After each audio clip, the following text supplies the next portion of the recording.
moment in Nashville Super Speedway history. Kyle Busch, though, this place has been good to him. What do you think, Regan? Let's dial him up. Well, Kyle, we just got done watching a video of all your wins here at Nashville. 2 for 2 in the Truck Series. What is it going to take to go 3 for 3 tonight for you? It's going to take a lot. You know, just not quite feeling the feel that I remember that you need to be able to go fast here. So trying to work on that and get what we need out of that, but not enough adjustments with the rules of today. So we'll fight hard and see what we can get. And thank the Spire bunch here for working on this game, Bridge Chevrolet, for me to go have some fun. Kyle, if I've learned one thing over the years, it's to never count Kyle Busch out in a race. Good luck tonight. Thanks for talking to us. 10-4, thanks. Kyle Busch rolls off 12th tonight. So, Michael, how about Ty Majeski? He's starting deep in the field tonight. Let's see if we can get a word with him. Told me so. He's good. Hey, Ty Majeski, it's Waltrip and the Fox team. Do you copy? I got you loud and clear. Well, you're starting deep in the field, but you had a really fast truck in practice. Can you work your way through this field? Yeah, I mean, this place is tough to pass at. Typically, the truck race doesn't spread out too much like we see, you know, some of the Xfinity and Cup races here. But I'm hopeful for sure.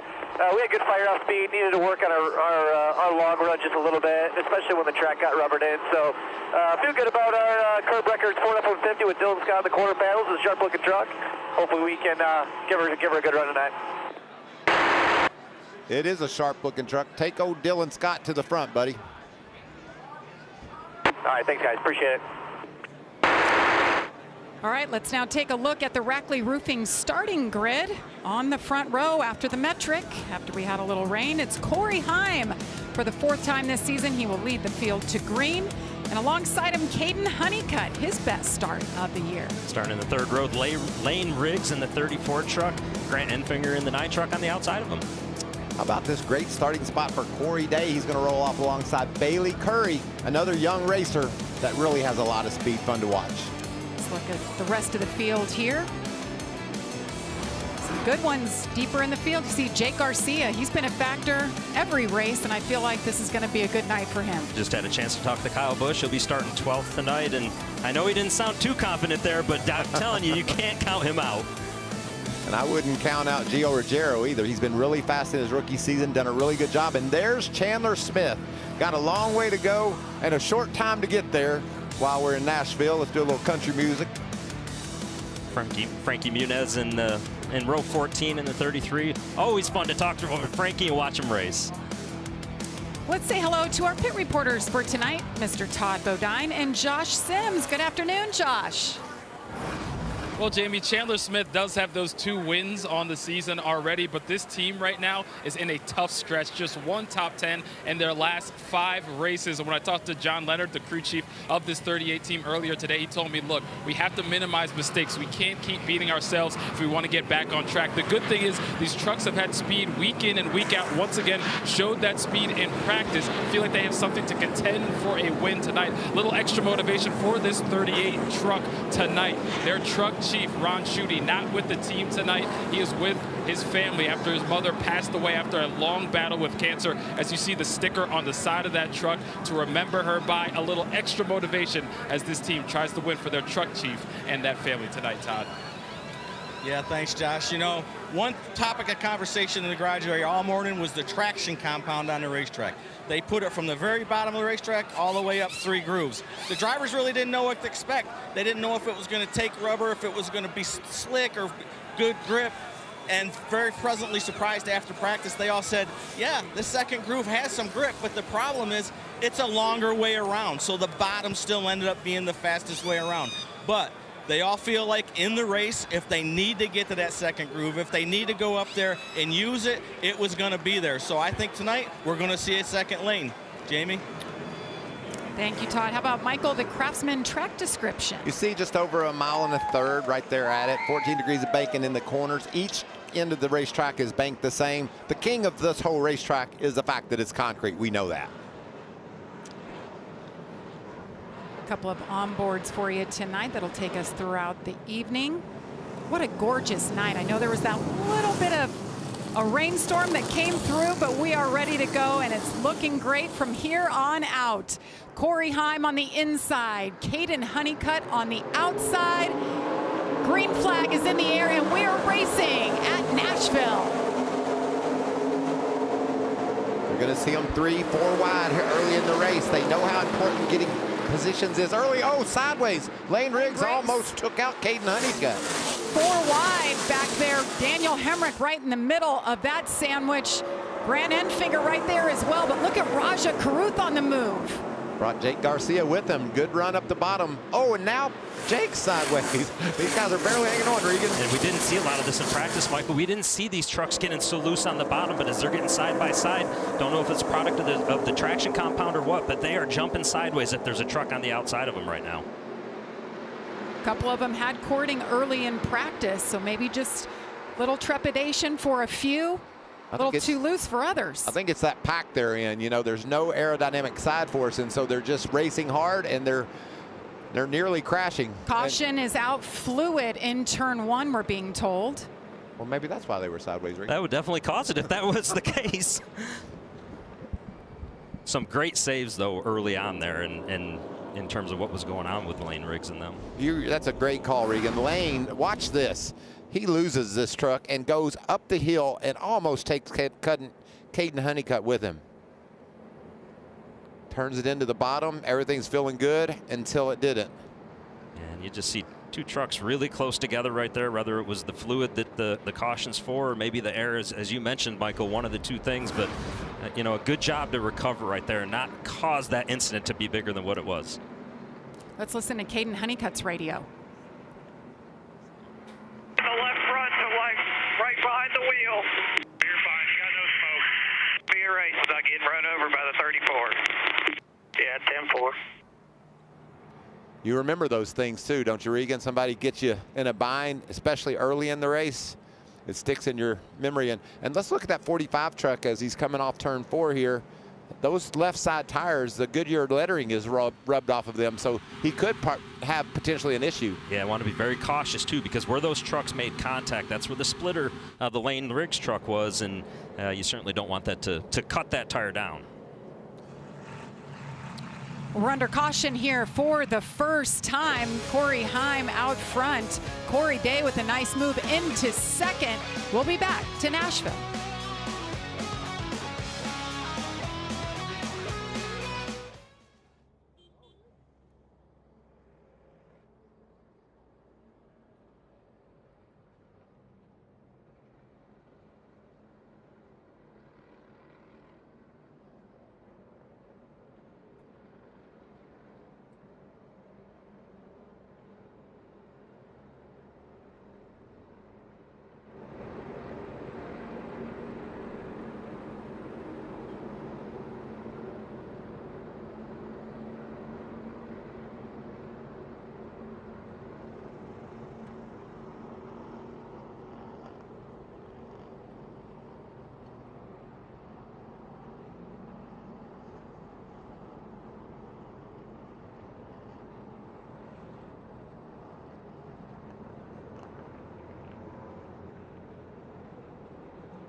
Tomorrow night, the stage is set. The Yankees face the Dodgers in a World Series rematch, or it's Twins versus Mariners. Baseball night in America. Coverage begins tomorrow at 6 Eastern. Check your local listings for the game in your area. That's only on Fox. So we are under caution for the first time here at Nashville as you see speedy dry all around the racetrack. We were told there was fluid in turn 1, and guys, I think we found the culprit. I would say that that is significant fluid in turn 1 right there, coming off of the Frankie Muniz number 33 truck. And man, unfortunate break for Frankie. Just, you know, can't seem to catch a break. Let's listen to his radio. Oil pressure is at 0 PSI. Dude, I'm sorry for what it's worth. I really feel for you. I just don't know what I'm supposed to do in life anymore. Man, this is, we heard Stuart Friesen a couple of weeks ago say he wasn't even sure if he wanted to do this anymore. It's just, you put your whole heart and soul into things. You put so much effort into this event. This single event tonight means the world to these guys, and Frankie didn't even get a chance to get out there and learn anything or make any laps at all. That's just it's heartbreaking, and you could hear it from his voice. Well, Josh, what are you hearing? Well, yeah, guys, and you talk about it with Frankie. I saw him right before the race started, and the excitement and the anticipation for another race after the tough stretch he's had was beaming through. And then, of course, this happens early in the race. So I just checked with the team, and they said it looked like an oil line was knocked loose. That's why you see the oil that was on the track. You see it all over the back of that truck. They're checking to make sure it's not a bigger issue like a blown engine or anything like that. But certainly another tough break for Frankie as he tries to get some type of momentum going this season, guys. Well, they're keeping him in the truck and they're cleaning it, so that's a good sign that perhaps, Michael, to your point, he could get out and actually learn a little bit and turn some laps tonight. Yeah, what a beautiful truck, too, celebrating buying American veterans, and just a great young racer trying to get his arms around this stuff. And you know, Regan, how tough it is. We've been there. Absolutely, Michael. It's the highest of highs and lowest of lows, right? And you know, you want to see Frankie get back out there and get just a few more laps, maybe. As cleanup continues, we will step aside, take one more break. We'll have the restart coming up after this.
Welcome back to the Rackley Roofing 200, where right as we waved the green flag, we had trouble. A couple trucks sideways, and it was because there was a lot of oil laid down. And by a lot, I mean all around the racetrack. Let's take a look at Frankie Muniz at the moment that they took the green, we believe. And you'll see him coming off of turn 4 here, and Frankie in the 33 truck there, you can see it literally, Michael, just spraying the oil out right there. And I believe this was coming to complete the first lap actually right here. And that is as thick as you're going to see oil come out of a truck or any racing vehicle at any moment right there. You had to know it was leaking on the parade laps as well, which made turn 1 certainly very difficult, as we saw. We'll just have to see if when the track is all cleaned off, these guys can keep them straight thin. I've seen this story before. These guys really like to go 3-4 wide on these restarts, trying to get any ground they can get because of how short the race is. They know they got to go. Well, that was a good sign. All the trucks took that hard left to get off the race track. Let's take a look now at the race analysis, Regan. Yeah, we got 150 laps, Jamie, of which were already 9 laps completed with this early yellow that we had. 45, 50, and 55 are your stages. Very quick race, very short race. You're not going to have a lot of laps now in stage 1 to really adjust on your truck and understand what it's going to do on the long run. So you got to be perfect when you make these adjustments. And you see the fuel window right there, 58 to 63 laps. Very unlikely they will have to stop in that final stage. So you're going to have to be perfect tonight, as we see they've done the choose and getting ready to come to the green. And by perfect, we saw that last year. Christian Eckes led every single lap. Even though we had 7 cautions, he managed to be that dominant. So the question is, can Corey Heim do something like that? He's led all 9 laps so far. Plenty more racing to come. It was wild last year here, Jamie. We saw Eckes dominate. Daniel Dye had a career night. He ran second, but he ran second to a guy that was absolutely perfect all night long. So these guys will have to deal with Corey Heim trying to do exactly what we saw a year ago with Christian Eckes. Let's battle the Corys up front. Corey Day was great on that initial start of the race.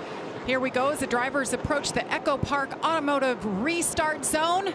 First restart of the night. Corey Heim, Corey Day, Caden Honeycutt, Raja Caruth, the first 2 rows.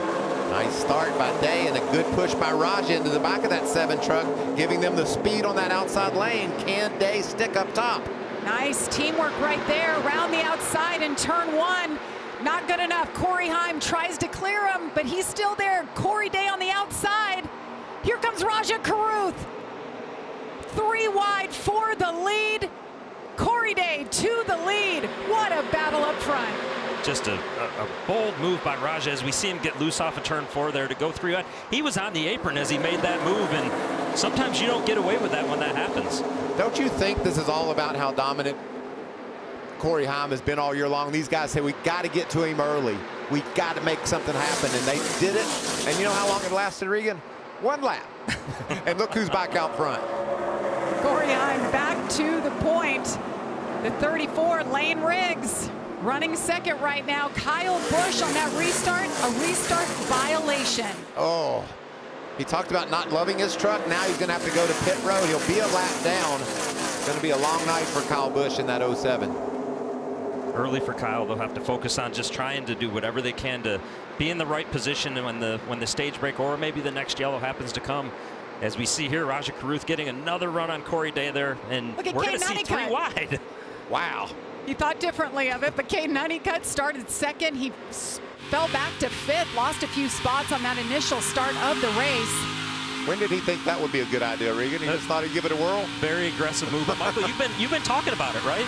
You've got to get him on these restarts as we see Kyle Busch hit pit road right now to serve his penalty, but you got to get him on the starts and restarts of the race, and that makes guys do things they wouldn't otherwise do sometimes. There you see Lane Riggs on the left of the screen. He's second to Corey Heim. Lane only ran 6 laps in practice. They had a tire issue.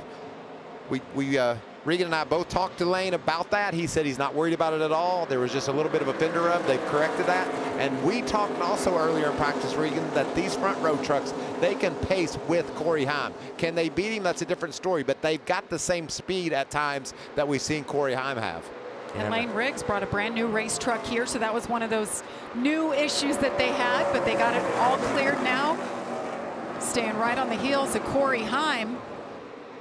I think the key for Lane Riggs is going to be, as we see Ty Majeski working his way up through the field, the key for him is going to be what happens on those long runs. They didn't get that read in practice like everybody else did, and Ty Majeski, we knew that he would be fast to start the race off, and already up 6 positions, trying to work his way past his teammate Luke Fenhouse there. It's tough sledding, though. We talk about it a lot. There's Tanner Gray on the outside. The truck series is so competitive. Once you get inside the top 20, I mean, you're racing against trucks that could literally win the race, and so making those moves is very difficult. Dawson Sutton in the 26th. The local boy lives in Lebanon, Tennessee.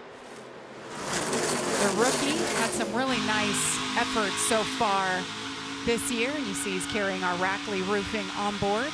And with his Rackley roofing camera, we were looking back at Stuart Friesen, who started in the back of the field. Nice move up for Stuart so far in this event, along with Majeski, as you said, Regan. How about his team for Stuart Friesen? They had to swap an entire engine. They had about an hour and 45 minutes to get it done today. Not an ideal situation for them, right? You have an engine problem in practice, a very quick window from practice to this race, practice and qualifying, which qualifying obviously canceled, but a very short window to get to this race. But also a fortunate break. You want that to happen in practice, right, for Stuart Friesen. You don't want it to happen on lap 2 or 3 of the race like it might have otherwise done.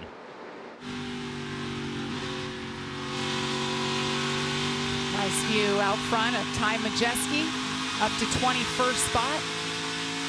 Man, that's just a good view, isn't it, Regan? Every time I see these pictures, it makes me want to be out there on the racetrack. It's just so cool running down the back straightaway here in Nashville into these bank turns, and then you sweep off of turn 4. It gives you a nice exit path, and then dive down into turn 1 really hard. A lot of speed as you get down this front straightaway. You might want to be out there, Michael, but I saw that Ty Majeski truck jump sideways in the middle of 3 and 4 when we were watching, and look at this, a battle for the lead. We were wondering what Lane Riggs was going to have, and it gets to the inside. A great run, just hooking the bottom of 3 and 4. So important to do here at Nashville. Reeling in the 11 of Corey Heim. See Riggs. Can he clear him? Riggs goes off the racetrack just to try to get away from Corey Heim, so he can't use aerodynamics to slow him down, and what a job he's done. He's going to clear Heim. Will he be able to hold the position? New leader, Lane Riggs. You know, we talked to Corey in practice, and at the end of practice had so much confidence about how good that truck was, saying that maybe it was one of the best he's had all year long. What we didn't know, though, as we keep mentioning, is Lane Riggs, and Lane Riggs had that same amount of confidence even after 4 laps of practice. It is showing right now. But now what's going to happen is Corey Heim knows exactly what he needs to be better at now, right? And he's going to be able to tell that team, hey, this is where he's got me beat right now. And there you see behind them, Raja Karuth is doing a nice job pacing with these leaders, less than a second back. As the groove's already starting to move up a little bit higher, Regan, we saw the leader take maybe that lane that Corey Day's in right now as he battles with Caden Honeycutt. Love options for the drivers, Michael, and it appears early in this race that there are a lot of options on the track, and there was some questions about what that would look like when we got a few laps into the race, and we're getting an answer to that now as Caden Honeycutt goes to the outside to get around Corey Day. Caden Honeycutt into 4th, and Lane Riggs, as he leads, it just makes me think of earlier when we heard from him in practice. He was bummed he didn't get to run many laps, but he said, I grew up looking at my dad's trophy here, and one of the coolest trophies is the guitar, and his dad won here 3 times. Scott Riggs, how cool would it be for his son to get it done? You know Scott's running around here somewhere. Not only cool, but a pretty good mentor to talk to as to what you need to do to get around this racetrack well is your dad, if he's got those 3 wins. This is impressive for the guy that was dominant in practice to a guy that didn't get any practice. They're running 1-2. The 22-year-old from Bahama, North Carolina, Lane Riggs, out front here at Nashville.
Welcome back to the NASCAR Craftsman Truck Series from Nashville Super Speedway. Lane Riggs is out front leading for the first time in his career at Nashville. And we've been keeping an eye on his teammate, Chandler Smith. He is on the move forward, up 7 spots. Chandler in the 38 right there. Yeah, we knew it would happen pretty quick, Jamie, for him. And you know, you got to imagine you got a teammate up there leading the race. Those two trucks, although they might be different in setups based on what each driver wants, they've still got the same stuff available to them all. And I would expect to keep seeing Chandler move up through the field here and gain that track position just based on what we're seeing out of Lane Riggs alone. Good start of this race too for William Squalic in that one truck. Just had some solid speed as Chandler closed on him, but Williams has been able to hold him off in that sound gear number 1. And he's right behind his teammate, Gio Ruggiero. So many great young racers that are here for us to watch and at times marvel over. There you see the 13 of Jake Garcia getting a report from pit road that maybe his shifter handle has broken completely off, Regan. Yeah, that's gonna be an issue, Michael. And if indeed that if it's completely gone and he has nothing to grab there, they're gonna have to find a way to put something on there just so he can shift that truck and get through restarts and get through pit road and the other things that he needs to do. We talked about solid runs so far. Another one for Ben Rhodes. Been a struggle bus for this team, but talked to Rich Lucius earlier today and he felt really confident about what they've had. So maybe tonight's the night, up to the top 10. It's been a good track for Ben as well, and you know, you would expect Ben's a champion, right? And I know there's been some struggles as of late, but you expect him to find a way to get it done in some capacity one way or another. There's a great battle behind him between Luke Fenhouse and Dawson Sutton right there. I like what Sutton's doing early. If he can just hold it under him here on the bottom, he's going to get loose and hits that bump, as we talked about how difficult that is. I love it. That's a battle for 20th. Yeah. And they're just laying on each other.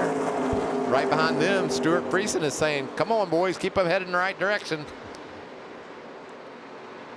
Luke Fenhouse in that 66 truck doesn't get an opportunity every week, but he's up in Sandusky where ThorSport is, putting in the time, making the effort. He wants to make this a full-time ride. So I just can't imagine a driver that you don't get the opportunity every week, but when you do, you're trying your darndest to put on your best foot forward so that you can land that ride full-time next year. Side by side again, another lap. Great battle here. Sure seemed like Dawson Sutton had a bunch of friends and family all at the racetrack on pit road earlier. And you hear right there Dawson as he tried to throttle up. He didn't want to get back to the gas too soon because he couldn't use the whole track, and that's what makes it so difficult to pass. Now you're going to have a truck on the outside of you right here, and you see the bump, you see the trucks hop around right there, just adding to the element of you're probably already a little too tight in the center of the corner. You know it's going to push all the way off in the corner, and you got to be so careful with that truck on the outside. Kyle Busch, I said he'd have to make that unscheduled stop and lose a lap. Well, he hasn't lost it yet, but he's the next truck to go a lap down. Oh. Last time by, he was about 0.8 of a second slower than our leader, Lane Riggs. We had a restart violation. The 07 truck.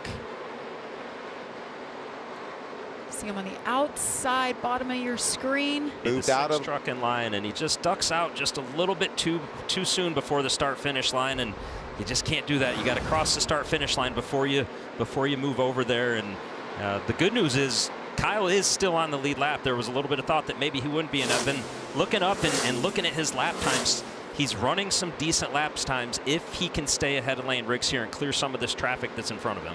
NASCAR, we have a competition call with them each week, and they've been adamant about telling the drivers that you must stay in line until you cross the start-finish line. Kyle was clearly out of line, and NASCAR called that penalty. They talk to the drivers about that weekly and make sure they understand. Saw Tyler Ankrum in the 18 get around the 44, and the 44 got loose right here. See what happens to Bailey Curry. Akinori Ogata, there's the lap truck. A lot of traffic here, Regan. A lot of traffic, and certainly going to end up 3 wide here, splitting Akinori.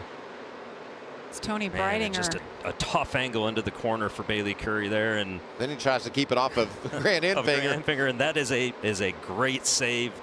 that's two guys that were battling for position, right, and just trying to find a way around the lap trucks. And unfortunately, it didn't work out for Bailey, but it worked out from the sense of he saved the truck, and it's still rolling forward right now. And he's still ninth after all that. And he's running in the top 10. So we're just going to use that as a lesson, and we'll make sure we don't get in a bind like that again, maybe. Tyler Ankrum just ahead of him is on the march as well. A couple of top 10s here at this track for Tyler Ankrum, and what a season it's been. One of the most consistent drivers in the field. Meanwhile, up front, Lane Riggs continues to lead by just under a second over Corey Heim. Josh? And we know there's so many tracks where Corey Heim really excels, and his numbers here at Nashville are actually really good. But when I talked to him earlier today, he told me he's never truly left this track and been happy with the performance. So they went to work, him watching film and the team trying to figure out where they could be better. Came back this year and felt they connected the two sides of the racetrack a little bit better, but he gave up that lead to Lane Riggs, came over the radio and saying, yeah, the truck feels similar to it did in practice, but I just don't have the raw speed I need. And that truck has been getting tighter and tighter as this run has gone on. So he's going to need a little help to get this truck back to where it needs to be to catch that 34, guys. Well, the good news is he's going to get some help. Only 5 laps left here in stage number 1. And look who Lane Riggs has caught, trying to put the 07 a lap down. Matt Craftsman just ahead of there. Lane might have trouble holding off Corey Heim with this really competitive traffic in his windshield. Yeah, none of these guys are going to want to go a lap down. We know how hard they're going to battle, and certainly there is points and playoff points on the line as we get towards the end of this stage here. So they're going to do everything they can, and it's going to bring Corey Heim back into the battle. I'm sure we'll see him popping into the screen here just a little bit as he's starting to close in again. Well, we talk all the time about the dominance of Corey Heim's stage wins. Lane Riggs desperately wants to win this stage and not let Corey Heim continue to be the story. But now he's on the inside of Kyle Busch, and Kyle's not giving him much room. Yeah, Corey Heim, 8 stage wins this year alone. Wow, look at these two. This is what you normally see up front, Kyle Busch battling Lane Riggs, but now they're battling just to stay on the lead lap for Kyle Busch in the 07.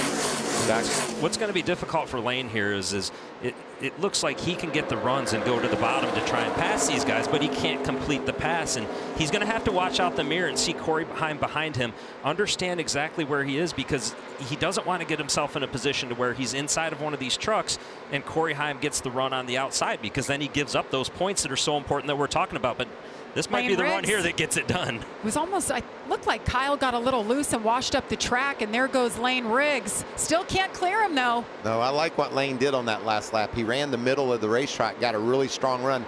We know he's much faster than Kyle, but can he hold off and win this stage? He's going to block. Last lap. Bad angle into the corner. Stage 1. Corey Heim is all over him. Can Lane Riggs hang on here and pick up the stage win? Meanwhile, Kyle Busch is hanging on just ahead of Lane Riggs. Does he have enough time, guys? It's over. I think Lane's got this one. Lane Riggs, 3rd career stage win. Corey Heim is right there for 2nd. Raja Caruth, Daniel Hemrick, and Caden Honeycutt round out your top 5 in stage number 1. Well done by Lane Riggs. He's led 27 laps so far. Pit stops are coming up next.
So much racing history here in Nashville. How about the Nashville Fairgrounds, Michael? Look at the guys that have won there. Richard Petty, my brother was dominant back in the 70s. Dale Earnhardt goes to victory lane for Bud Moore. Jeff Bodine got a victory there as well.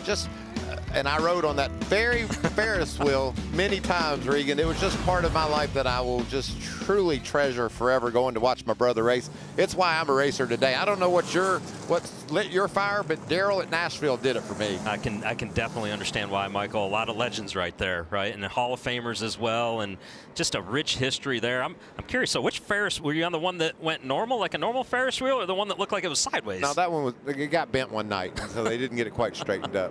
I was on the regular one. So stage 1 points, you see it there. Lane Riggs takes home 10. Good run for Daniel Hemrick. Yes, great Corey project. Day doesn't pick up any points, obviously, because he's not full-time. Ben Rhodes gets 1 point. The road is open. Todd, they're coming your way.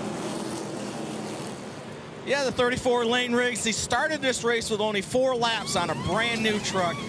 Thought the truck was pretty good in practice, really didn't know. Obviously, it's good. He's a little free by himself and a little tight in traffic. I don't know that you can get much better balance than that. Josh? For Rajah Caruth in that 71 machine, he said he's overall pretty loose when it comes to the bounce, but doesn't want to be tightened up anymore, so he just needs a better restart because he feels he's better than the trucks in front of him.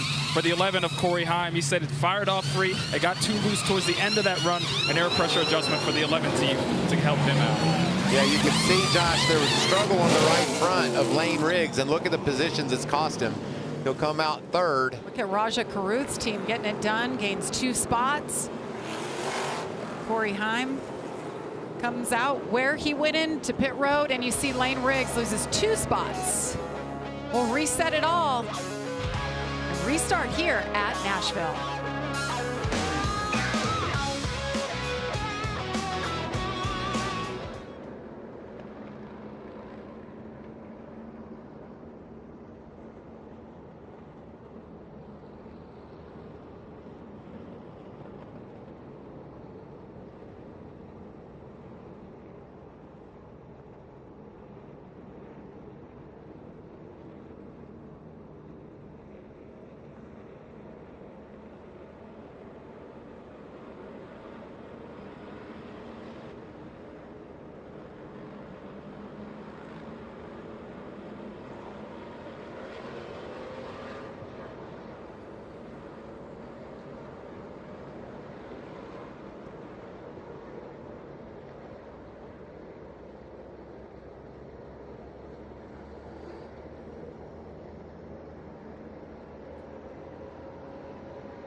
Horse racing's greatest test of speed and stamina returns as the 157th Belmont Stakes sets the stage for one final all-out battle. That's June 7th, live on Fox.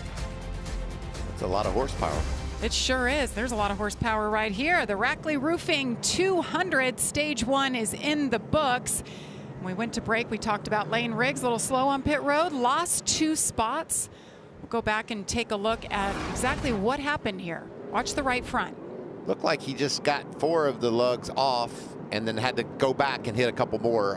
And then that's all it takes, Regan. I mean, literally maybe a second and a half or so, and he loses 2 spots on pit road. That's how competitive it is. It's so competitive, and it throws the timing of the rest of the stop off too. You see him struggle to pull the tire after that, and those 2 spots, that can be a lot as we get going on further. And I think we got a little bit of audio from Lane Riggs after that happened.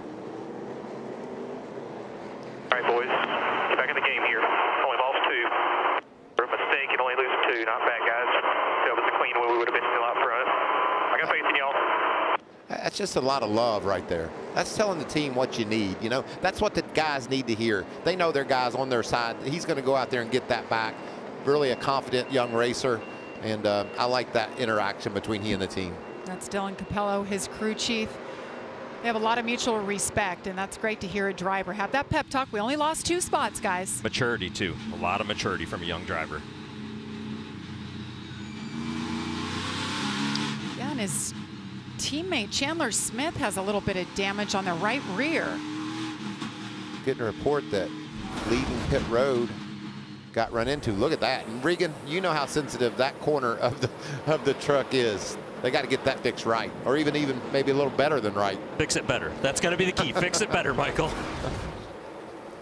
Here we go as the drivers approach the Echo Park Automotive Restart Zone. It's Raja Karuth on the inside, Corey Heim on the outside, Lane Riggs, who was leading in the 34 of the second row.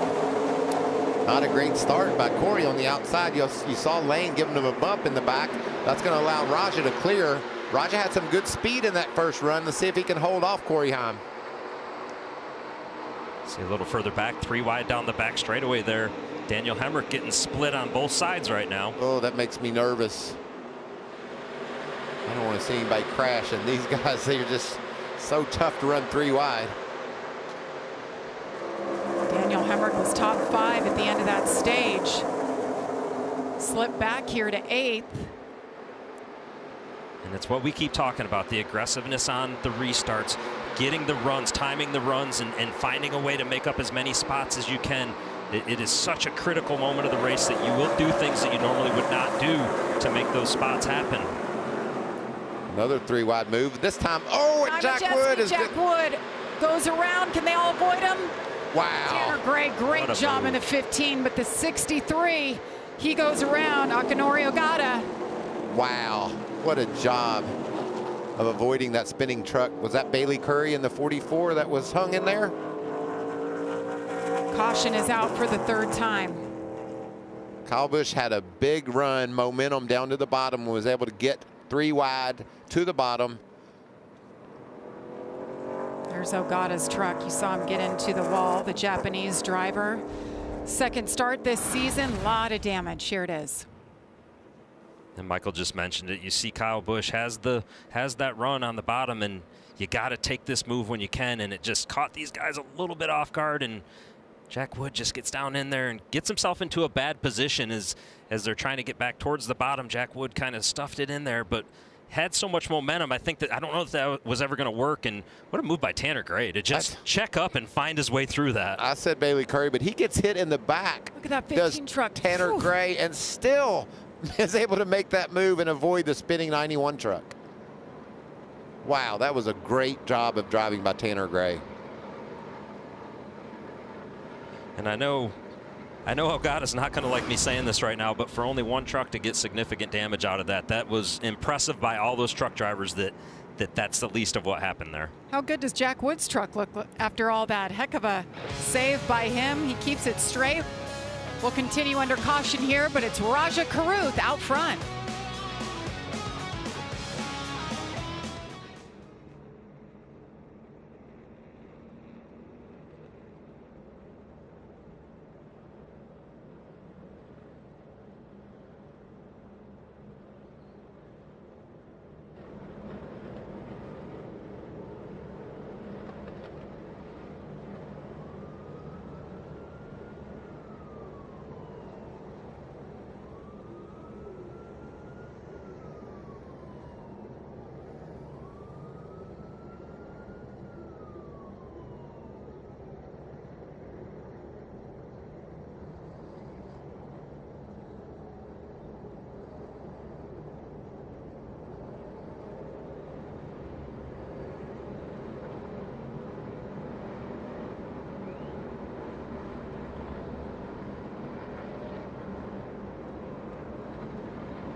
Welcome back to the NASCAR Craftsman Truck Series, live from Nashville Super Speedway. Jamie Little, Michael Waltrip, and Regan Smith with you. Todd Bodine and Josh Sims on pit road. So 3 cautions tonight so far. 58 laps in, 91 laps to go. Raja Caruth is out front with a heck of a restart. That last go-around held off Corey Heim. And we'll have to see if Corey Heim, it's going to be the same lineup as the last restart. We'll have to see if Corey maybe changes things up just a little bit. Not quite sure if he maybe buzzed the tires a little bit or something took place right there, but certainly we know that he's not going to make the same mistake twice. So it'll be interesting on this one. What about those Nice teammates lined up on the bottom there? Caden Honeycutt and Bailey Curry both up inside the top 5. See if they can put together a drafting duo.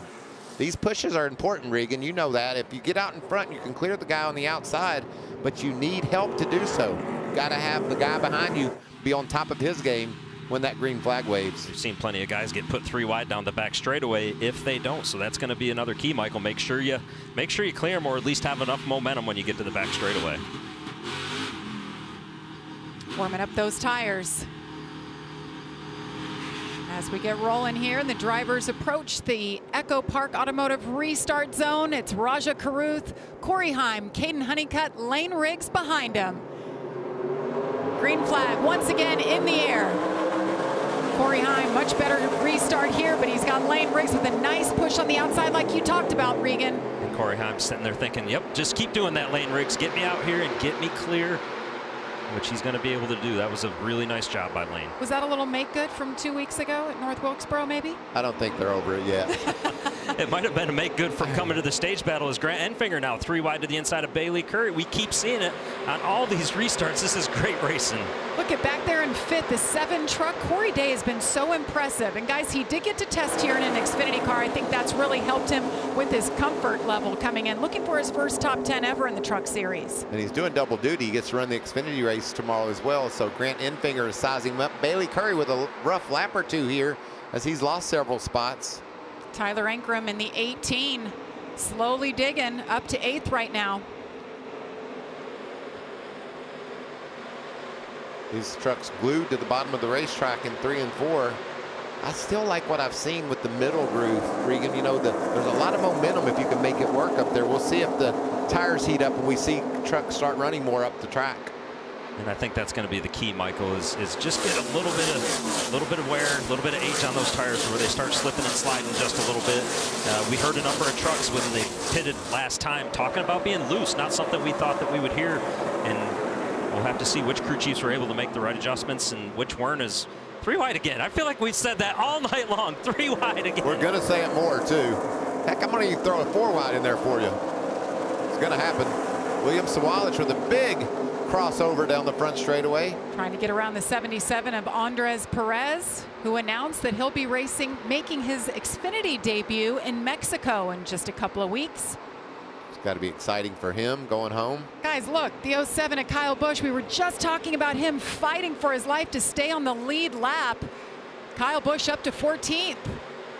Kyle just making some good moves on these restarts, right? That's for Kyle Busch. He's loving some of those restarts, an opportunity to make up spots in big chunks, right? To get himself back into the race, and certainly that's going to be a motivated Kyle Busch behind the wheel. We see him though get up top, and that thing is wiggling all over the place. I'm not sure that the track was worked in quite that high right there. That's 2 spots he lost right there in 1 turn.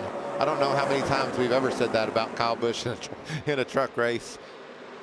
You know, he's 2-0. He won both truck races, but he hasn't been here in 14 years. So when he talked to you, Regan, when he was warming up on the warm-up laps, and he said he just hasn't found that feel. The rules are different. Things are different. This truck feels different than the last time. I stand by what I said on the warm-up laps. He is Don't Kyle count Busch. him out. Don't count him out. I felt that way even after the penalty as well. Daniel Hemrick picking up a spot. Racing hard against Jake Garcia. Jake working that bottom line. Battle for 9th. Jake Garcia, weren't we talking about him missing his shifter? Yeah, I got another report from pit road. He's got vice grips in there, hold to that shifter lever. So that's how he's shifting gears.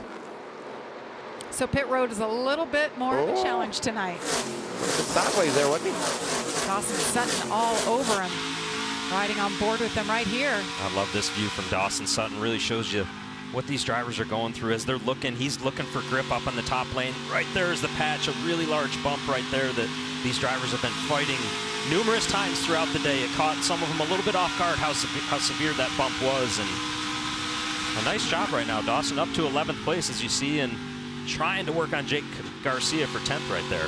That's a great run for Dawson Sutton. He just gets better and better each week, doing a nice job here at his home track. It's got to be a great feeling. The Rackley Roofing 200, and he's got Rackley Roofing all over that truck.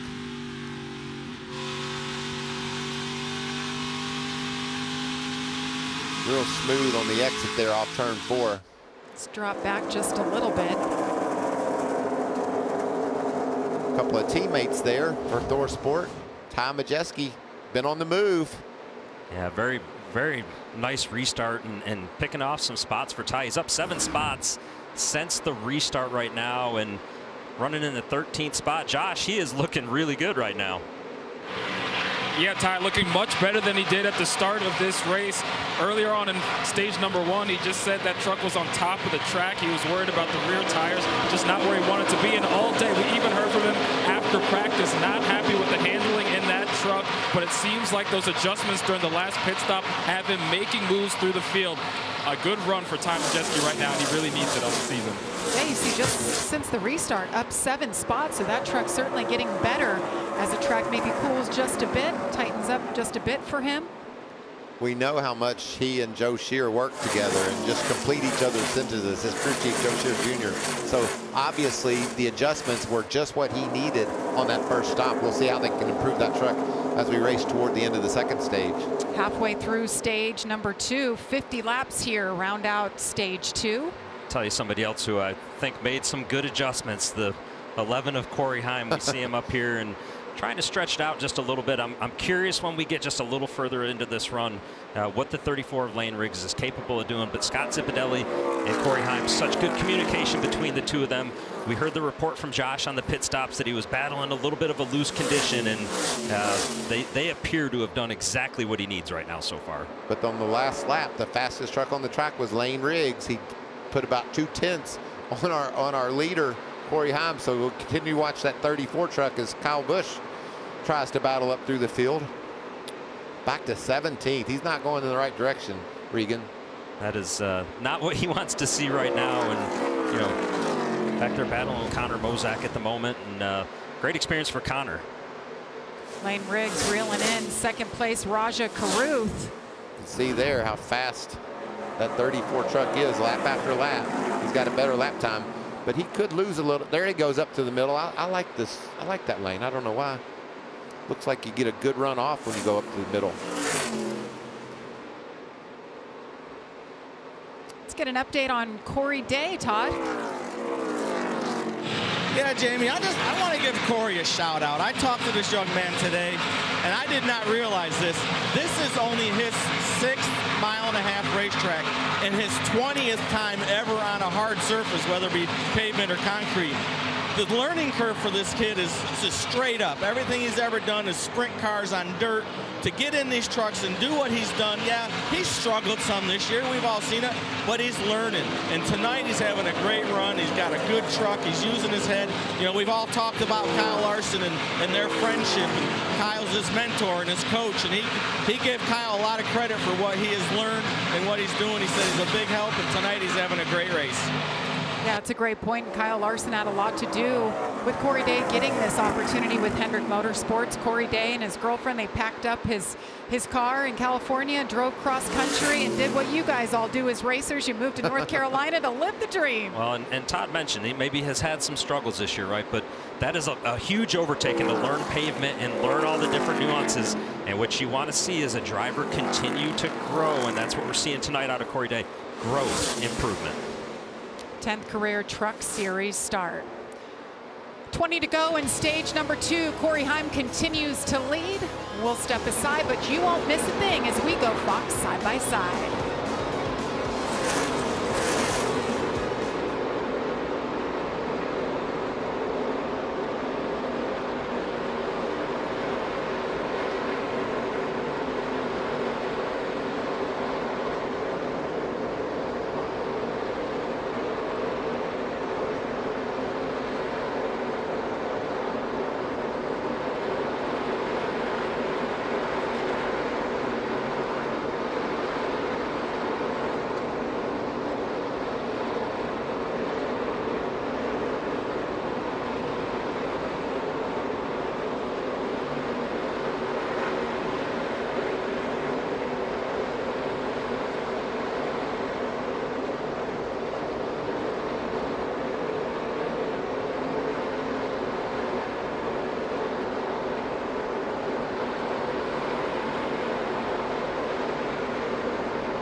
Welcome back to Nashville Super Speedway.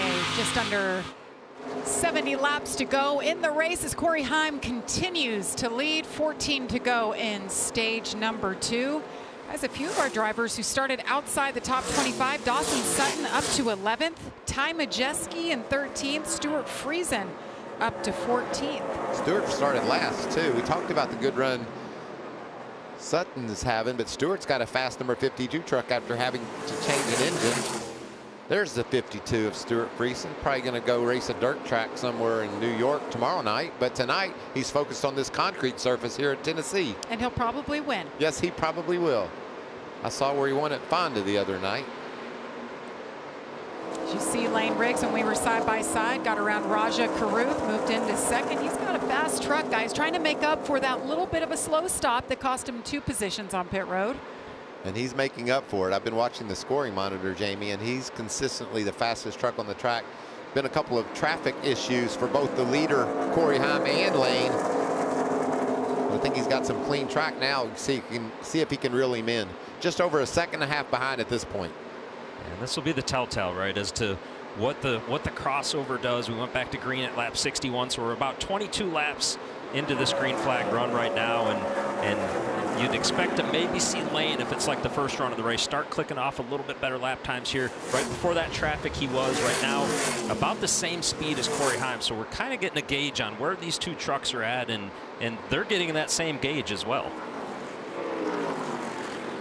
You want to know how competitive things are? I'll talk about the scoring monitor. The fastest truck that lap, Ty Majeski in 12th place. He outran these leaders, and the leaders have clean racetracks. So that just tells you how good trucks are all throughout the top 20.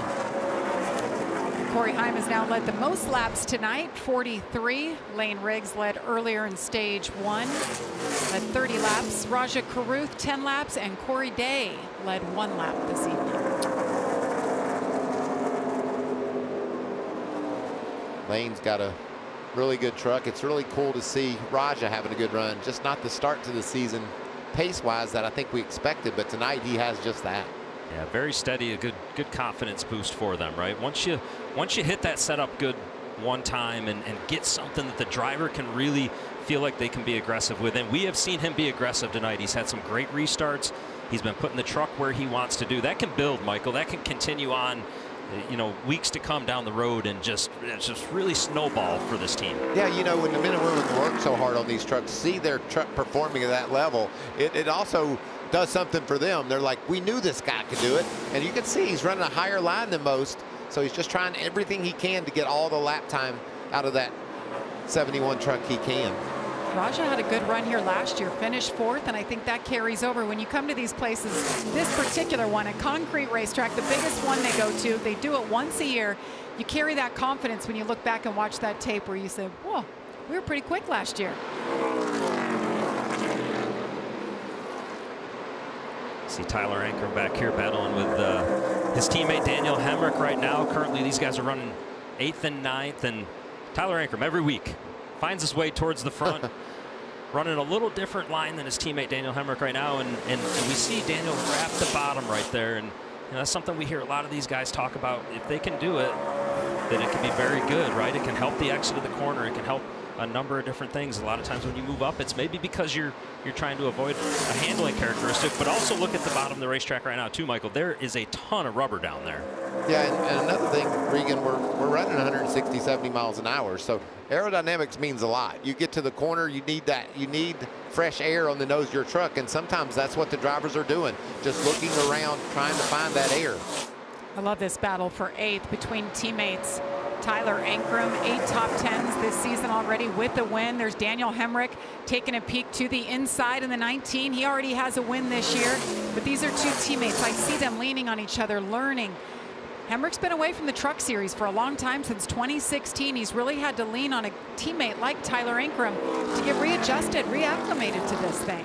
I think Daniel's a little bit better right now if he can just make his way around the bottom. We've seen all night how difficult that is as he swings up off turn 2 and has to correct that truck. We'll see him. He's been sailing it off into 3 like he did right there a number of different times, and right here the big bump. You see the nose of that truck up and down, but he's going to get the job done this time. Maybe a teammate saying, okay, I'm not going to battle you coming off the corner quite in this moment right now, and a good move by Daniel to get up and get that spot. Daniel Hemrick moves into 8th. 5 laps to go here in stage number 2. We talked about that 19 truck last year, led every single lap. That was Christian Eckes behind the wheel. They had those setup notes. Meanwhile, Christian Eckes has moved over to the Xfinity Series, so he'll be racing on Saturday. So Corey Heim has now led more than 800 laps this season. First driver to lead 800 laps in the first 12 races ever. And he has just done so many magical things, and that's thanks to our stat guys. That's just a great number to just try to put into perspective what this young man has accomplished in 2025. Meanwhile, Kyle Busch has not gone anywhere, back there in 17th, trying to get around the 81 of Connor Mozak. He does it finally. There's Chandler Smith in the 38, had damage on pit road. He was making his way through the field, but he's been mired back there in 19th.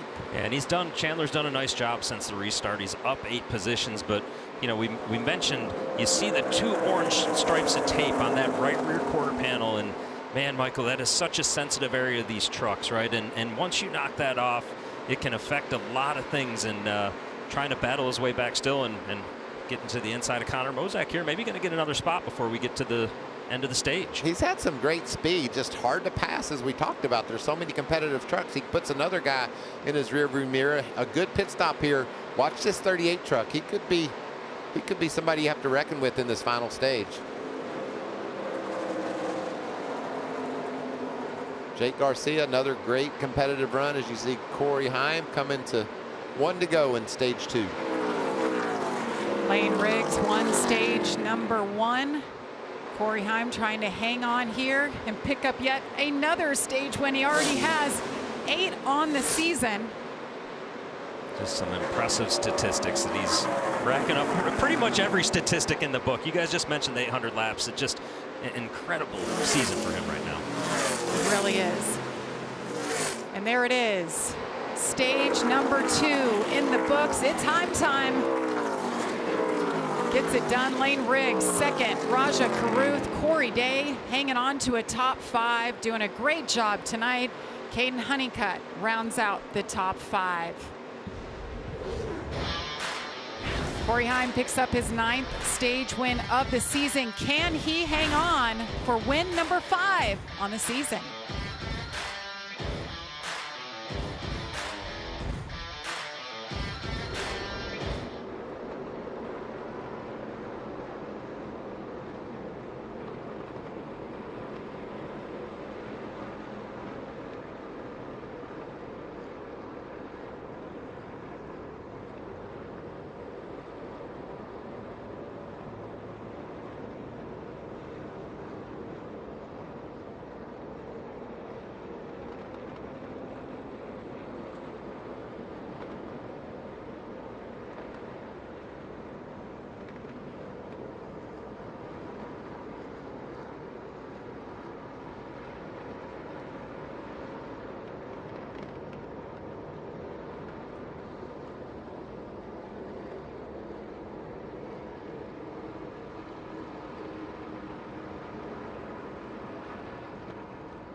Nashville heats up with practice and qualifying for Xfinity and Cup, highlighted by the Xfinity Series race at 7:30 p.m. Eastern on the CW. It's a NASCAR triple header weekend at Nashville Superspeedway. And you guys, we've been talking about how awesome the weather is and is supposed to continue. Just a great weekend for all the fans to come out and see some great NASCAR action in Nashville. And man, what a great town, Michael. You've talked about it numerous times, but never old going there. See their stage points tonight. Lane Riggs, Corey Heim tied 19 apiece. Raja Caruth having a good night. Regan, as a racer, when I see those fresh sticker tires sitting on the wall there, I just go, oh, that's going to be so nice. I'm going to have me some new tires. I'm going to have a lot of grip. My team's going to make the right adjustments. Look at those babies. Pristine they are, and they've got speed in them. Equally as important, my pit crew's going to do a great job and get me out in front of everybody. And I've got to do my job. A lot of times we don't talk about that, but the driver, he starts the process, and it's choreographed to the nth degree. And when he slides to a stop in exactly the perfect place, that allows that crew to perform at the optimum speed. This will be the second stop for these drivers this evening. We think it could be the last too, Jamie. They can make it to the end of stage 3, which we usually don't see. Third and final stage tonight is 55 laps. Pit road is open. As they dive to the inside, they're coming your way, Todd. Yeah, we talked about the first run. Lane Riggs was a little too tight in traffic. Well, he ran over half of that run behind other trucks. It was too tight. Once he got to second and clean air, it was still too tight. So Dylan Capello trying to make a small adjustment for that for the long run. Josh? For Raja Caruth in that 71 truck, he said he was too free to hustle it the way he wants it. Says he needs the right rear to be better. And then for Corey Heim, so that truck got too tight towards the end of the run, but he doesn't want it loosened up too much as he gets 4 tires and fuel. Oh, heartbreaker again for Lane Riggs. This time it was about triple as long, Michael. The right front was the problem again. Same issue. It looked like there was just a problem getting the tire off. We saw the mighty struggle at the top of the screen. See if we can take a replay and see if we can make any sense of what happened. It looked like he even went slower just to hit it right this time. Well, he got the nuts off. That wasn't the problem. It's just the wheel isn't perfectly turned the way the team needs it. We talked, Regan, about this being a brand new truck. Could this be some new truck blues, just trying to figure out exactly how tight it is in that right front? Definitely could be, but you also saw the Jackman pointing to Lane, turn to the left, turn to the left. It's trouble again on pit road for Lane Riggs. We'll be back. 51 laps to go from Nashville.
And this is what they're all battling for. That is a young Michael Waltrip. But look what he's holding, the guitar, the trophy you get to take home for winning this race. And look at that, our Todd Bodine won here in 2010. Who played it best, Regan? I should have been a cowboy. I know who, they both played the guitar well. I know who maybe isn't singing it best right now, but they both played the guitar very nicely. What a great feeling to have champagne spraying on you and a guitar in Music City. Doesn't get much better than that in NASCAR. How about that trophy, Todd? Yeah, that was the best. I think I got the air guitar on over Michael, that one. Yeah. You don't want me to play the real thing, but I think the air guitar, I got him. So you got the air guitar, Michael sings, together you're a duo. Todd was strumming the strings so hard that he might have broke them all before he got that guitar home to put it on the wall. Good times. That beautiful guitar awaits the winner of this one. You're going to have to watch that Echo Park Automotive restart zone because these guys are going to be all over one another. Every restart gets more and more important. This is the most important one tonight. 47 laps to go here.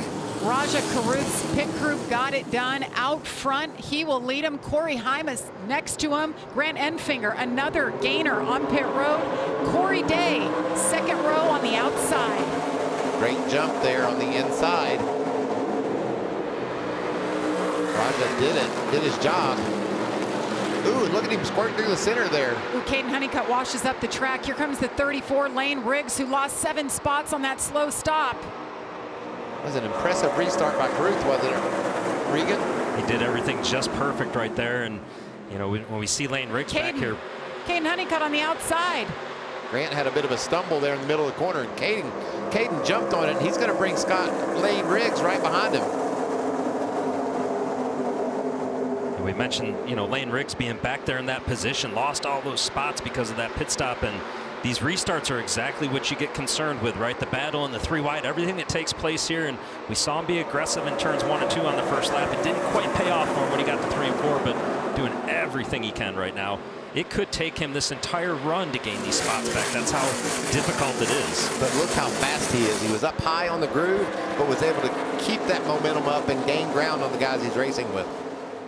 If you see that pylon on your screen on the left side next to Corey Heim's name, that's not for Heim time. That means he has officially turned the fastest lap of the race. And guys, this year that means 1 extra point. Now it can change, but for right now, the 11 truck has turned the fastest lap. It is kind of ironic, though, that it's a stopwatch and it's on Heim and it's Heim time all the time. You know, we've been talking about Raja Caruth all night long and how good he's been. He's been in the top 3 basically the entire race. Pit crew on both pit stops gets him out with the lead. You mentioned it on the restart, Jamie, how good of a job they've done. But now he's doing his job. He has that great restart, and now he's getting into a position where he can let the truck lead. Maybe, you know, start to understand, okay, where's my truck at? Where does it like to run when it's out in the lead here? And he's got just enough gap on Corey Heim to where he's got the ability to take and play with that just a little bit right now. Josh definitely looking good up front there. Yeah, that 71 truck looking really good for Raja Caruth. Talking to him earlier, he had a lot of confidence coming into today because of how successful he's been here in the past. He talked about the fact that his setup and his truck was similar to the one that the 19 had last year when they dominated this race. Well, talking to the team earlier today as well, they felt like this could be the time that he could put it all together. He said, I just need one excellent night to get back into victory lane and to get back to the playoffs. They feel really good about that truck. And one more thing to note, restarts were something they really focused on, and Raja has been lights out on these restarts out there tonight, guys. He certainly was there. That was really impressive the way he executed. Got that jump on the bottom and made it through 1 and 2. That was really impressive. Stuart Friesen taking away 15th from Tyler Ankrum right there as Stuart continues his work to the front. It's just been one of those nights to where I know 15th isn't where he wants to end up, but a very nice job after starting shotgun on the field. Well, Tyler Ankrum was battling. We were talking about him battling with his teammate Daniel Hemrick up in the top 10, so they must have had a slow stop, fell back there, or the restart caused him to lose some spots. This pass wasn't as easy as we first thought, Regan, because watch this. Look how tight Ankrum has Stewart through close down to that yellow line, pinned down, and Stewart's going to get loose. Oh, me. All the way off the corner, just back and forth. Good save, Stewart. And, you know, certainly if you're Tyler Ankrum, you got to be aware of that. If that truck's that loose, you've got to be aware that it could wreck you as well. I don't think Stewart ever came off the gas, though. Do you, Regan? I don't. He looked like he was at one of those dirt tracks in New York you were talking about earlier. Such a great battle here. 4th, 5th, and 6th. Just relentless here. And Corey Day, guys, we haven't talked about Corey Day this much in one race start to, well, middle of the 3rd and final stage. This is how it all starts. You know, Jamie, we talked about, Todd said he'd only ran 20-some asphalt hard surfaces, as Todd called it, and just being able to perform in the top 5 at this level, that's impressive. You know what's impressive is what the man on the right side has done, Chandler Smith. He has passed 45 trucks and counting tonight. He just keeps going backwards and driving forwards, and now he just broke into the top 10. 9 of those trucks, Jamie, since the restart. Chandler just continuing to grind it out, right? Maybe not the night that he wanted, but he's grinding it out. And as we get towards the end of this race, he starts to show back up, and that's what you want to see. That's what you want for a driver that had some trouble with that right rear and spent some time on pit road fixing it in stage 1. Well, Regan, he's done it twice this season. He's found victory lane with this new team. He certainly has been impressive and in the conversation week in and week out. Lane Riggs just keeps digging, wants to take that spot away from Corey Day, and he does it. Lane Riggs into 4th. Meanwhile, Raja Karuth continues to lead over Corey Heim at Nashville.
.32 laps to go here at Nashville Super Speedway. Raja Karuth continues to lead by just under a second over Corey Heim.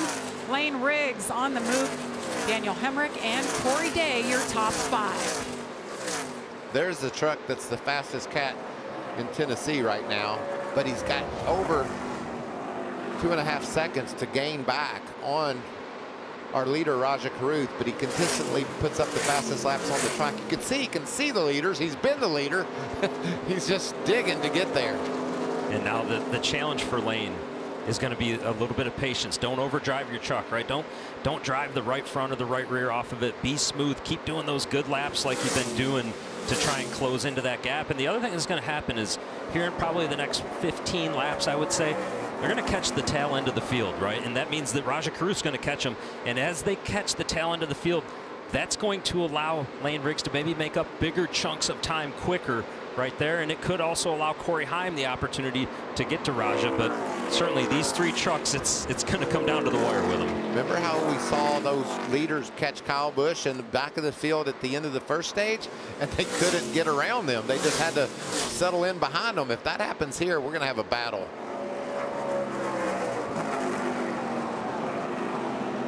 Nice look at Lane Riggs, a 2-time winner last season. Been knocking on that door a few times, more than a few times this season. He's going to win. There's no doubt about it. And soon, could be tonight. But I think my guy tonight have been really impressed with Rajah. You know, we haven't seen race-winning speed out of that truck all season long. And I know his confidence hasn't wavered at all. He knows that he's got a great team behind him. And he's a very positive young man about what he does and how he goes about things. And he's just really performing at a high level here this evening, and that's cool to see. Yeah, what I really like, Michael, is the previous lap to this one, the quickest truck on the track, right? He's holding up to the pressure of, okay, I've got Corey Heim, who I know has been so good all year long behind me right now. I got to be perfect, and now what he's going to have to do is pick the exact right times to get past this lap traffic as we see him dealing with the first one right now. Regan, how much of a challenge was that for you in your career when you got the guy, you know, the dominant truck of the season breathing down your neck? How much did you look in that mirror or try to focus out the windshield? What was your motive? I think for me, and you know, I think for most drivers, you want to tell them focus out the mirror. Don't even look back. And if I'm on the roof spotting right now for Rajah, that's what I'm doing is focus forward. You're doing everything right. You've got a gap. You've been perfect since we restarted this race. Just keep doing what you're doing and look forward right now. Rajah came in tonight 17 points below the playoff cutoff. Obviously a win will get him in, but regardless, it has been a good points night for Rajah Caruth. Finished 3rd in stage 1, 3rd in stage 2, 16 points racked up. They got to be proud of the effort. Just has to click off these last 25 laps. He doesn't want to see a caution in Tennessee. I don't know what some of these competitors will do. I know you were talking to some guys and thinking if you're in the top 5 in this final stage of 25 laps to go, it's going to be a questionable call whether you come to pit road or just stay on the track. Yeah, and you know, unfortunately, once you get outside that top 5, the decision gets a little bit tougher, right? Because you know that somebody that's back there in 10th and on back is definitely going to stop and come get tires if that happens. So how many trucks would you have in between you? And that's where the crew chiefs, they will have to earn their money if that happens. If it doesn't happen, though, these drivers are going to have to earn their money as we're seeing. Corey Heim a little bit higher there than even Caruth. These guys have begin rolling up the racetrack as those tires heat up and get worn, trying to hunt for grip. Rajah Caruth has extended that lead oh so slightly, just over a second. And as you see on the left side of your screen there, Lane Riggs, it looked like he was making big chunks off of that lead for a while. And while right now he's closed up another 2/10 on this most recent lap, maybe leveled out just a little bit. This is another guy here too, Daniel Hemrick. We talked about that 19 truck, how good it was here last year. Well, since this final stage has started, he's had some nice moves to get in position. Up to 4th right now, and Todd, he is looking really good in this last stage of the race. Absolutely, Regan. He's been complaining all night. His truck had no fire-off speed, meaning on the restarts, after the cautions, he just couldn't go. It wouldn't come in for about 6 laps. He came on the radio after this restart and said, "This is the best we've been on fire-off. Let's hope it stays where it's at." So he's having a good run. Just so competitive. I mean, these top 5, 6 trucks are running.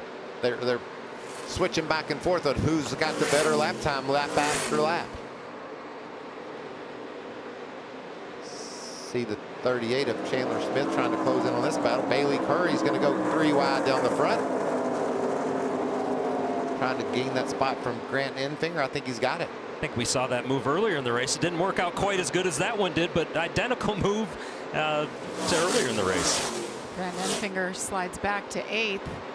You guys, we haven't talked about tonight. Corey Heim is pulling double duty this weekend. He'll be behind the wheel of the 2311 machine on Sunday. Remember the last time what he did at Kansas, finished 13th. So impressive. It's just everything Corey Heim gets in right now is very impressive and doing everything he needs to do as a race car driver.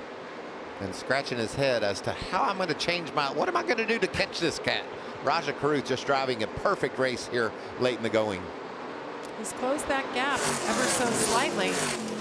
As Raja Caruth crosses the line, we have now reached our Craftsman. 20 laps to go. And that's good and bad, because Regan said it, with about 15 or 20 to go, Raja's going to catch lap traffic, and we know how difficult it is to navigate that. The first truck he comes to is the 0-2 of Nathan Bird. He goes around the high side of Nathan. Josh, what are you hearing on Heim? Well, yeah, as Heim is trying to track down that 71 truck of Raja Caruth, just came over the radio a little while ago and said he's struggling on throttle. The truck is just getting too free during this run right now. He said he's giving it everything he's got, trying to run different lines to track him down. He's closing the gap a bit, but he's trying to manage what he has right now. And Regan and Mikey, how difficult is that when there's no more stops right now for him? He's got to go with what he has to the end of the race and try and catch the 71 and battle through this. Well, I think it's definitely a challenge, Josh, right? Because if you're loose and you try to push harder and you try to get just a little bit more, you see right there, he jumps sideways off of turn 4. Every time you do that, that's heating the tires up. The tires don't like it when that happens, so then it compounds the problem. It keeps getting looser and looser as you go, and you can tell he's pushing hard right now as he's trying to close in.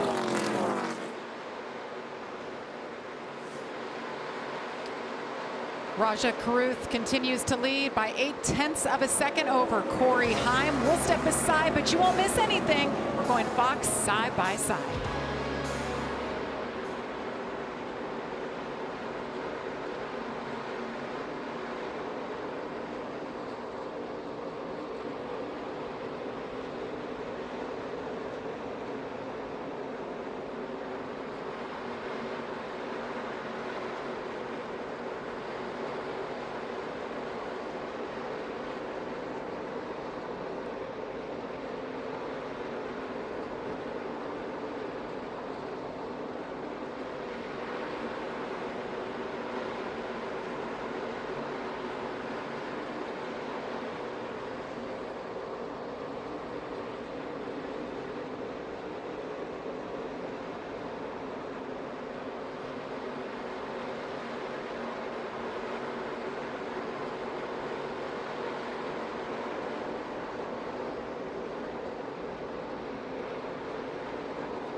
Thirteen laps to go. Raja Caruth continues to lead here at Nashville, but Corey Heim has cut his lead. Half second back is Corey Heim in that 11 truck, trying to pick up win number 5 on the season. Raja Caruth trying to pick up career win number 2. Regan, that truck is getting bigger in that rearview mirror. Let's make sure we're focused out the windshield for Raja. He's done an amazing job. We're coming to 12 to go. Can he hold him off? That last time by, Corey picked up 0.2 of a second on him. Lock in now and stay disciplined. He will not catch you if you hit your marks every lap from here forward. Best laps you ever ran in your life.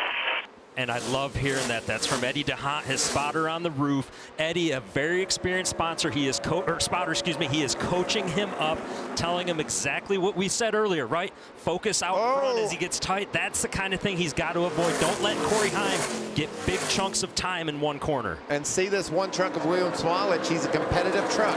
That means he's running good lap times. And that's going to take air off the nose of that 71 as he catches him. Maybe it's time to flare up and run a different lane than the one. Had a good corner there, though. Pulled a little bit of ground on second place Corey Heim. William Sawalich in 24th. Last truck on the lead lap. That's who they need to get around. And I like that move from Raja that time. He went into the corner higher to try and build that momentum, get that clean air you keep talking about. Now he's got to find a way to complete it right here as you see him show the bottom to try and get this one done. That was a big move right there. As you see right behind Corey Heim, here comes Lane Riggs. Closing that gap. He's coming into play here. That was really a class move by the one truck. I think he just gave up the bottom of the racetrack and let these leaders battle for it. That's what you like to see, but a lot of times that's not what happens, and each truck they come to will be more and more difficult to pass. William Sawalich is a teammate to Corey Heim. He knew what was coming. I like that he didn't impact it, and here we are, guys. 9 laps to go. Raja Caruth trying to hold off Corey Heim. Lane Riggs hard charging behind him. Great corner there by Heim. And Corey moved up to the top, right? He's searching around right now. He's doing everything he can from the seat to try and gain the position. He knows if he puts that pressure on Raja, that could be what makes him make the ultimate mistake that allows him to get by. Remember the heartbreak just a week ago for William Byron after dominating the Coke 600 and getting beat late. Raja's put himself in that same position, being so good on this last run. Can he hold off those two guys chasing him? Raja Caruth has led 53 laps tonight. That was Raja showing Spencer Boyd in the 76. I want the bottom.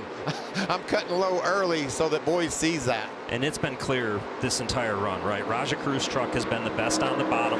This is not going to be a problem here going in on the top side because he's going to clear that lap truck before he gets there, which allows him to go right back to the bottom, run the lane that he wants. Lane Riggs is right on Corey Heim. Corey had a good strong corner there. I just love this battle, Michael. I'm nervous for all 3 of these guys. If you go to make the move, you don't complete the move. If you're Corey Heim, guess what? Lane Riggs is going to put you 3 wide. He's going to get a run. So there's a lot for all 3 of these drivers to think about in this chess match right here. Heim is there. Heim is there. Where will Raja go? Caruth to the outside. Corey Heim goes side by side. This is for the win. 6 laps to go. It doesn't work that time. There's Lane Riggs. Can he get around the 11 truck? Oh, do they touch? They do, and they might do it again. Riggs to the bottom. Big block by Heim. We know these two's history. What a battle. Regan, you said it. I'm nervous. These guys are doing all they got, and look at the run Heim has. He's going to get there again. And Raja's blocking here. 5 laps to go. I'm taking another look. And certainly the challenge for Raja here. He knows that Corey Heim got to the outside quarter panel once already. He doesn't want to let him get there and have the momentum. He tried running him up a little bit. As you see, he's trying to break the draft down the straightaway right here. Unbelievable battle right here. Look at Lane Riggs. Going to take another look on the inside. Raja says, yes, you guys just stay side by side behind me. Look at that corner for Lane. Oh, these two have had history this season. This is tense, isn't it? My heart's beating fast. This is exciting. Can't tell you how good this is. If we think ours is right now, these drivers in these trucks are losing their minds right now. Raja wants to see them stay side by side, but they're getting a pretty good run down the back straightaway, and he's going to have to be aware of that when we get to the front stretch over here. Raja's lost some pace. He's definitely slipping more than he was, and those other guys are there. A truck length ahead of Corey Heim. He has been the most dominant driver this series has seen in years. Corey with 4 wins on the season. Look at that most turn. Laps led through 12 races ever, and here he is breathing down the neck of Raja Caruth. Big run for Lane there, but he just can't get to the bottom. Here he goes. Raj's loving what he's seeing in his mirror right now, isn't he, Regan? Well, and you know, as you see Lane try to get this move, it's going to be so difficult to complete in 1 and 2 because Corey Heim has been so good, and they are Did close. they touch each other going down again? the front straightaway. The battle through 2. Raja Caruth setting sail, 0.7 of a second lead over Corey Heim. The next flag they see will be the white flag. What a drive by Raja Caruth tonight. He has been consistent. 3rd in both stages. Here it is. White flag in the air. Final lap from Nashville. Big run down the front for Corey Heim. Can he get there? Raja Caruth has tasted victory 1 time in his career. He put so much effort into learning this craft and becoming the race car driver that he is in the Truck Series. Entering turn 3, Corey Heim sets sail in there. It's not enough yet. Out of turn 4, Raja Caruth hangs on and wins it at Nashville. What a battle. Wow, that was so intense. What a drive Look by at his Raja dad. Caruth. This family. That is so beautiful. That's how you want to win them, isn't it, Regan? Just have the best right on your bumper and do your job all the way to the checkers. And as a driver, that is one that he will remember forever. You remember them all, but the way that he had to earn that race and that he had to hold them off and maybe went up to the top side just a little bit, knowing how critical that was with about 10 to go to keep the 11 of Corey Heim behind him. This is a race he can be very proud of. How about the pit crew, Regan? You gave him a shout out earlier. They got the job done, gave him the lead earlier in this race. And it looked like with 10 to go that Heim and Riggs were way faster than Raja, but he did a perfect job of playing defense. He put his truck exactly where he needed it to be in order to be able to do what he's doing right now. What a battle. I hope he sees that safety vehicle. Kevin Bono Mannion, his crew chief. The 22-year-old from Washington, D.C., graduated in December. He can drive, but he's smart too.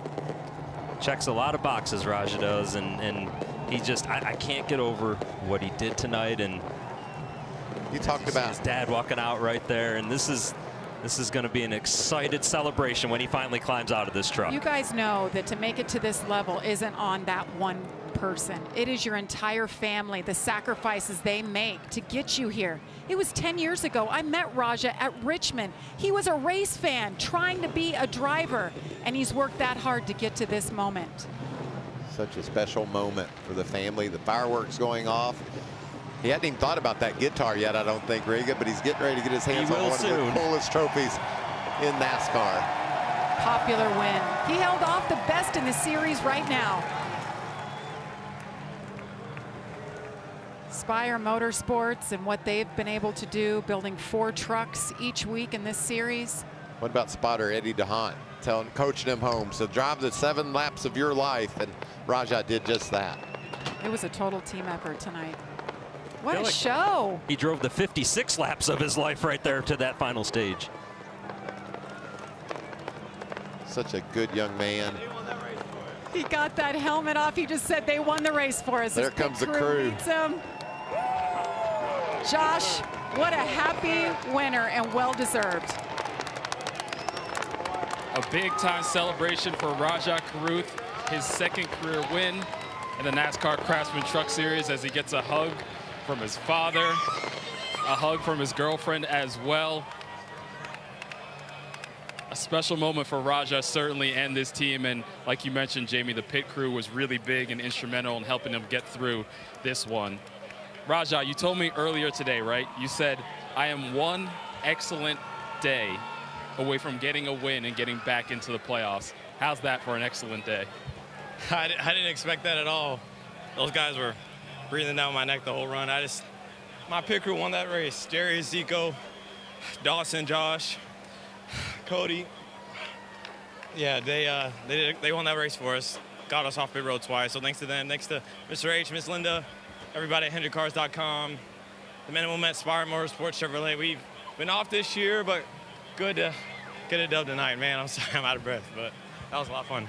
What's going through your mind as Corey Heim, a guy that has 4 wins already this season, is barreling down on you towards the end of that race, trying to hold off him and Lane Riggs as well? Yeah, I don't know. I just ask myself, how bad do you want it? I think it's, I don't know. I just try my best, and we had clean air, and their stuff was better, but I just did my best. That was it. That was it. Rajah Caruth, your winner at Nashville.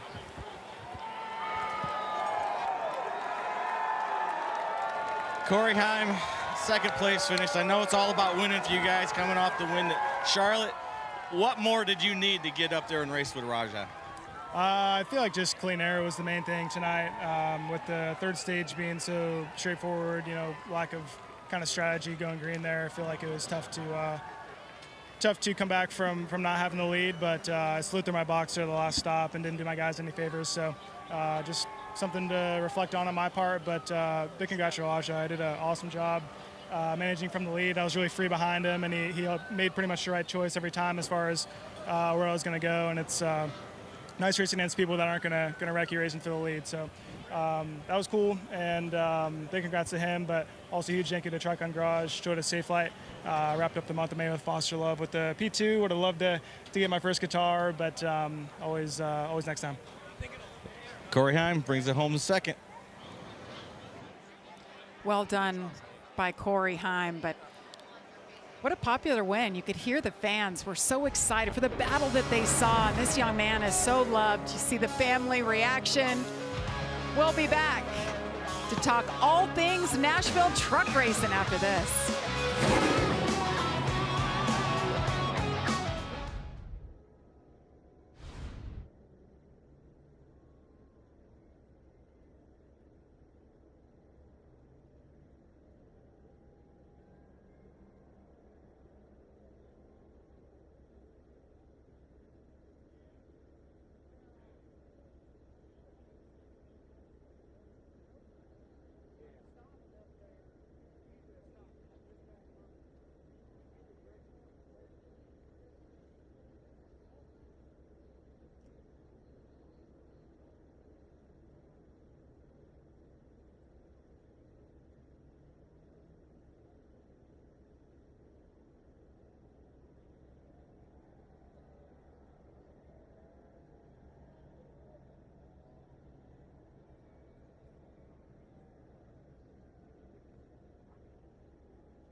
What a night it was for 22-year-old Rajah Caruth.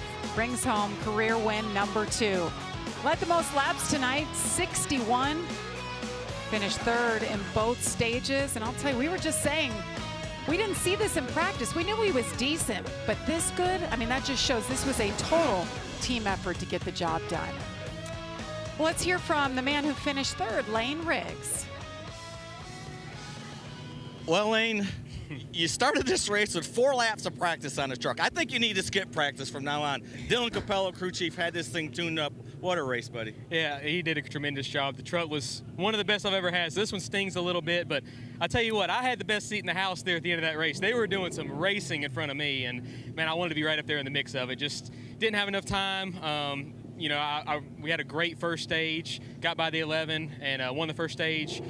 Just kind of lost some spots and didn't quite fire off so good in the second stage, and then in the third stage just really lost that track position. So I did all I could. I clawed and fought all the way back to the end, but you know, still a great day for everybody at Lowe's Travel Stops Front Row Motorsports. This is a brand new truck that we built, and congrats to Raja. He drove a great race. He's really gotten good here in the past couple places, especially with the aero blocking, and I'm just proud for that kid.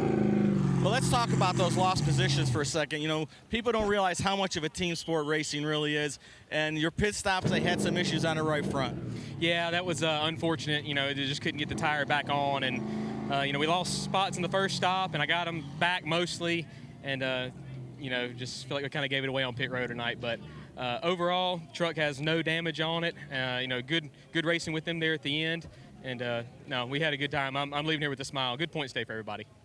Lane Riggs, happy with a third. Jamie?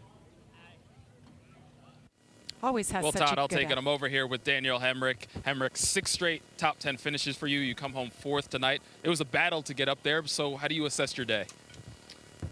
I was telling the Gates Hydraulics guys that they needed to fire me the first 2/3 of the race. I just did a really poor job on all restarts.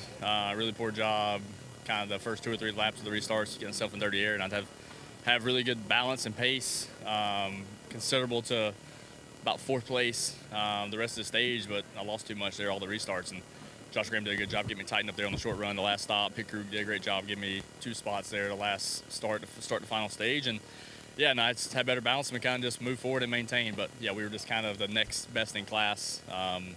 The battle looked fun. I know the fans had to enjoy that. It looked fun. I was kicking myself not being able to be up there and be a part of it, but it's really cool to see Raj, man. We train together a lot at GM. Everyone at GM's working super, super hard, so thanks to them, everyone at Chevrolet for giving us the tools. It's cool to see him win. But man, I want to get this Gates Hydraulics team, Victory Lane, them, Napa Auto Care, everyone that does so much for us. Yeah, just great execution night. Just had to clean up myself. Took me too long to do it. So, yeah, carry on.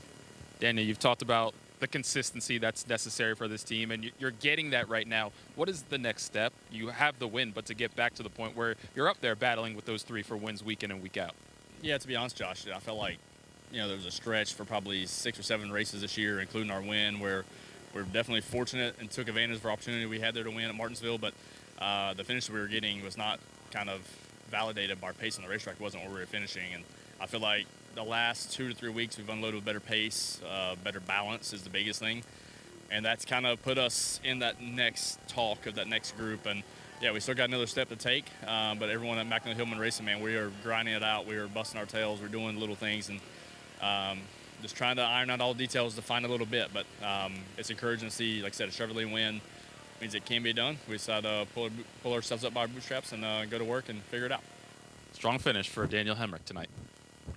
Daniel Hemrick brings it home, 4th, his 6th straight top 10. A little harsh on himself. Wanted to get himself fired 2/3 of the way in. he'll getting beat is hard, especially, yeah. And I really appreciate how much Lane Riggs talked about what a great race that was. You know, we were here in the booth. We could hardly breathe. We were so nervous and excited about what was going on. But these are guys that were down there on the track doing battle, and they just thought it was so awesome what they were able to do. And it was really cool. Hemrick said, I just wanted to be, I looked fun. I wanted to be up there too. That's the kind of racing I like to watch. Yeah, I think from both of those guys, right? You appreciate that they wanted to win, but they also understood what was taking place on the racetrack. And I'm kind of curious. We saw Raja get the guitar a moment ago. Michael, do they offer up a right or left-handed guitar, or is it just one size fits all? I think it's one fits all. Okay. Well, Corey Day, we talked about him, the struggles he's had adjusting to asphalt racing, his 10th career truck start. Not only does he get his first top 10, he gets his first top 5, Todd. Yeah, here with Corey Day. Corey, we talked about before practice, we got to talk a little bit, and this was like your 6th mile-and-a-half race, and you said like your 20th race on asphalt, period. You drove tonight like you were experienced asphalt racer. Great job, great run. Yeah, thank you. It's really good to give these 7 guys and Inspire Motorsports and HendrickCars.com a good run finally. I feel like, I've been really close multiple times and, just haven't quite put it together on my side and, also had some stuff go wrong. So feels really, really good to put one together. Never been so happy to run 5th in my life. So, really good day for us. Well, what's the biggest thing you took away from tonight learning-wise? Because your learning curve is straight up. You got to be learning something every lap. Yeah, I am. I feel like I finally learned how to maintain my race with good pace. And in sprint car racing, you don't really maintain. You just, wide open from green to checkered. So I feel like I finally got that down tonight to be able to just maintain and, take my moves when they're there and not trying to, force the issues. So, really, really good night for me. And, thanks to Mrs. and Mr. H and Jeff Gordon, Jeff Andrews, Kyle Larson, everyone that's believed in me and given me this opportunity. I'm hoping this is first of many. Absolutely. Corey Day, good run in 5th. Yeah, job well done. I can't even imagine what that learning curve has been. And he's not full-time, so he jumps in and jumps out. How confident you think he's going to be hopping in that Xfinity car tomorrow? Everything you do when you're a young racer like that, you accomplish something, you just want more. You want to say, I did it today, I can do it better tomorrow. And we talked about the growth, right? And what you want to see is that growth and that steady progression. And that was a big jump in progression for Corey Day tonight. And Jamie, you mentioned it earlier in the show. He had that test in the Xfinity car, going to a track that you have been on, whether it was a truck or a car. That just helps out so much when you've been on one type of surface your whole career and you're trying to switch to a different. Absolutely. Job well done by them. Well, the celebration continues in victory lane. Let's hear from Raja's dad. He's been along for this whole ride to get his son here. Yeah, that's right, Jamie, and Raja gets to celebrate with his son Raja here in victory lane. I just asked him if he ever did an interview before. He said no. So he's going to keep it quick, but it's not about you. You get to celebrate what your son was able to accomplish. What does this mean to you to see his success? Well, it just builds on the momentum that he's been working on all season. A couple of, mishaps throughout the season, but now we've gotten the momentum. So I think it means a lot to him. And it means a lot to us as a family, but also to him to celebrate this moment. So it's one of the coolest trophies. He's going to get a guitar. So are you going to be kind of saying, hey, can I keep that at my house or what? No, that's all his. That's all. Just being here is my trophy, right? Everything else gets to go to him. So that's it. Yeah. Well, congratulations. Go celebrate. Appreciate you, Roger. Thank you, man. Jamie. Gosh, as a parent, I can only imagine how proud he is.